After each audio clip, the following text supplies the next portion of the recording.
It's where the customer's needs and desires are met and where you get the most money for the thing that you made. Where that crosses is where we're trying to hit. We're not trying to rip anybody off, but we're not trying to undervalue ourselves. So let's dive in and unlock some secrets to profitable pricing so you can make as much money as possible. Now, it's really important that you watch all 4 sections because they all work together. If you only watch 2 of the sections, you're not gonna get the full picture and really comprehend what I'm saying here. Your cost alone shouldn't determine your product price. Wait, what? Yeah, what it costs for you to produce a product should not determine what you ultimately sell that for. A customer doesn't decide whether to buy or not to buy a product based on the cost that you have in producing that product. So why should we price it that way? You could come up with the perfect price based on the cost associated with producing your product, and the customer doesn't buy it. So what good is that? The opposite is true too. You could come up with the perfect price based on your production costs, but your customer values your product at double of what that perfect price number was. So then you're leaving money on the table. This is exactly what I teach in my course, Turn Your CNC Hobby into a Profitable Side Hustle. If you're interested in learning a step-by-step process on how to turn your CNC hobby into a profitable side hustle, check out the link in the description. I'll drop it there. Last week I came across this interview. Chris from The Future YouTube channel was talking to Rob Baker, who is a 7-time best-selling author. They were talking about value-based pricing. It's a great video. I'll leave a link in the description if you want to go check it out. He gives an example of a manufacturer that makes hats and coats. And I'm paraphrasing here, but he basically says, well, why is a coat 10 times the price as a hat? Is it because the production cost is 10 times for a coat than it is for a hat? No. He said it's because of how the consumer values a coat over a hat. So the price of the coat is not driven by the production cost.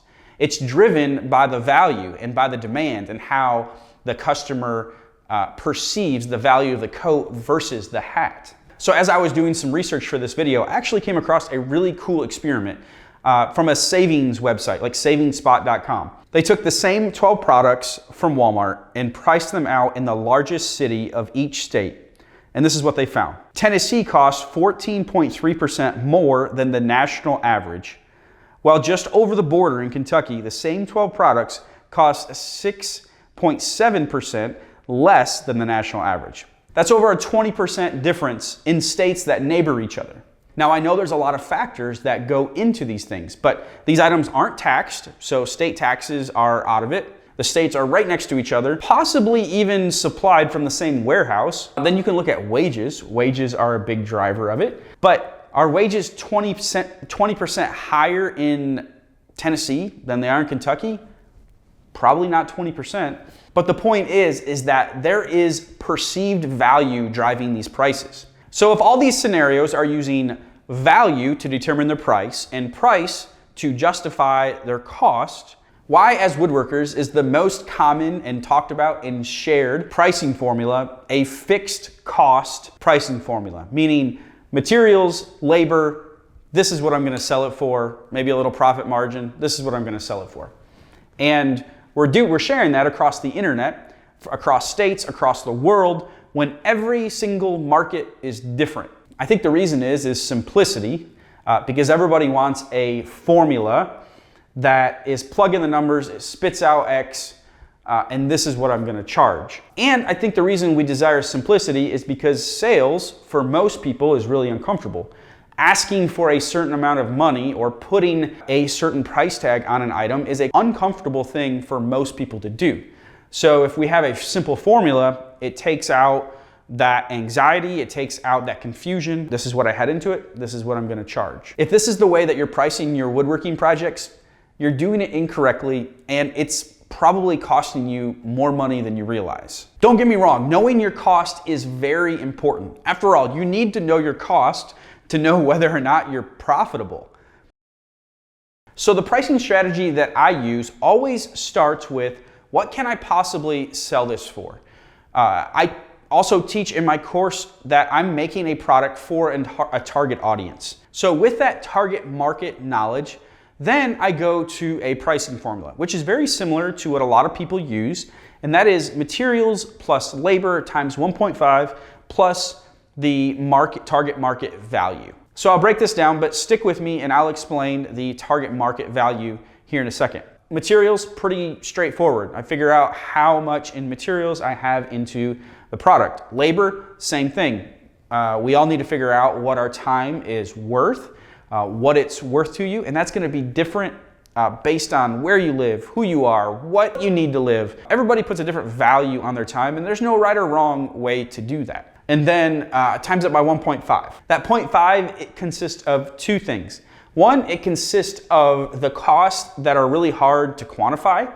They're hard to put your finger on. So I usually want those in a 10 to 20% range of that 50%. So that leaves a 30% gross profit margin after everything is accounted for. So from a really high view, zooming out on this formula, you have all your costs accounted for and your business is making money on top of your labor. These are the unnegotiable core principles of pricing. So if for some reason your overhead is higher, you can always go up to 2x instead of 1.5. Whatever covers your cost there, but I found that the sweet spot is 1.5. So that's where most people stop. But that price doesn't determine what the market thinks it is worth. So next we need to figure out our target market value. Now this is where people get confused and they stop because it takes work and it's uncomfortable. But if you want to make the most money you possibly can, now I'm not talking about price gouging or ripping anybody off, I'm talking about meeting the market value of how others perceive your products. Maximize your time, maximize your profits, then we need to learn how to do this. So here are some things that you need to do and consider in order to figure out what the market value is of your product. The first thing you need to do is identify your target market. We need to think about things of like, okay, what is their cost of living? What type of things do they value? What are their wants and needs? What makes them tick? Number two, consider your geographical location and the general cost of living. Number three, we need to ask ourselves, is what we're making one of a kind or is it pretty common? Number four, are there competitors in my area? And if so, what are they charging? Are they high end? Are they low end? We're not doing this with the intent of undercutting them, but we're trying to get an idea of what kind of value other people are putting on similar items so we can identify where we need to be, because then we can say, okay, my products are nicer or they're more rare or they're more targeted towards this, and based on what other people are doing, this is what I feel like I should be doing for my product. Number five is, how big of a problem does your product solve? What you can charge is proportionate to how big of a problem your product solves. So for me, example, I make a lot of seasonal items. The reason I like seasonal items is because usually people have a problem, like, okay, I need new decor this year. I'm hosting Thanksgiving this year, so I need a unique centerpiece. We sell in 2 large Christmas markets right around December 1st, and the time people are looking for unique Christmas gifts. So their problem is I want to buy something unique for a loved one for Christmas to make a big impression, to make somebody feel a certain way. So those are the problems that I'm solving. All right, the last one is number 6, and this is probably the most important, is we need to watch how people are interacting and responding to the products that we put out there. So many people fall into the trap of, I've got to get the price perfect on the first go, and they put so much emphasis on getting the price right. I got to get the price right, got to get the price right. The reality is you can change your price. I'm not saying that we chase prices all over the place based on one customer's input, but we need to trust our gut. And the more experience we get, the easier this becomes. But we can also get non-customers' input as well. Friends, family, literally put something down on the table and be like, hey, what would you pay for this? Now we need to make sure those people are in our target audience, because I can put a product down in front of somebody that absolutely loves it, falls in love with it, and pay me $100 for it. I put that same product in front of somebody and they would just be like, I wouldn't even buy it. So we need to think about who we're asking for input before we take that input and run with it. Refuse to compete on price. So you may be thinking as you're going through this video, Andy, this sounds great. I want to charge what something is worth, but I've got someone down the road or someone on Etsy is not charging what it's worth. Everybody sees a cheaper version. I'm not getting any sales if I sell for higher than what they're selling for. In the woodworking niche, it is not a good idea to compete on price. There is no winner when you're just competing on price. It is a race to the bottom. As woodworkers, we're not in the business of razor thin margins and how low can you go and just undercutting people to get sales. That is a means to an end. I don't know about you, but as a woodworker who makes and sell things, I'm not interested in making something for somebody for free, or worse yet, it costing me money. So that's not a game that I think any of us should play. We need to be looking for high quality customers that value our work. If you have to compete with others in your market, don't do it on price. Compete on things like customer service, turnaround times, and craftsmanship. Like, those are things worth competing on. If you find yourself having to compete on price, maybe it's time to make a more unique product that no one else is making. The more generic, the more ease of entry a product is, the more competition there's gonna be, and that's where you see races to the bottom. That's just not a game I wanna play, and I don't think you want to either. Most people's tendency is to undervalue themselves.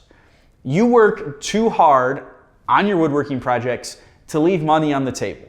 It's okay to charge what your products are worth in the eye of your customer, even if it's more than what you think it's worth. The goal of any business transaction is for the maker, for the creator, and the customer to get on the same page when it comes to value.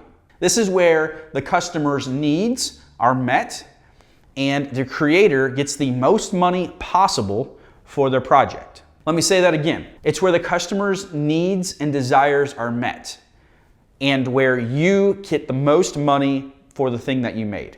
Where that crosses is where we're trying to hit. We're not trying to rip anybody off, but we're not trying to undervalue ourselves. If you want to learn more on how to start a CNC side hustle, click this video right here.